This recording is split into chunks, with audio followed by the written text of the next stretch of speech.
দুর্বৃত্তের গুলিতে নিহত হয়েছেন দক্ষিণ আফ্রিকার জনপ্রিয় রেডিও জকি ও ডিজে ওয়ারিক স্টক। 17 ডিসেম্বর বিকেলে দেশটির বৃহত্তম শহর জোহানেসবার্গে এ ঘটনা ঘটে।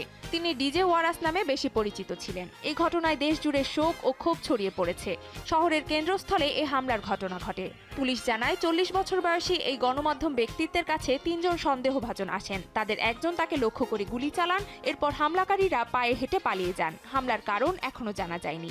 এই ঘটনায় এখনো কাউকে গ্রেফতার করা হয়নি। স্থানীয় পুলিশ প্রধান ফ্রেড কেকানা বলেন, কার্লটন সেন্টারের কাছে জামবেসি হাউসের বাইরে স্টকের ওপর হামলা হয়। সিসিটিভি ফুটেজে দেখা গেছে নিরাপত্তা কর্মীর পোশাক পরা এক ব্যক্তি গুলি চালিয়ে পালিয়ে যান। গুলিবিদ্ধ হওয়ার পর স্টক পালানোর চেষ্টা করেছিলেন, তবে কিছু দূর গিয়ে রাস্তায় লুটিয়ে পড়েন।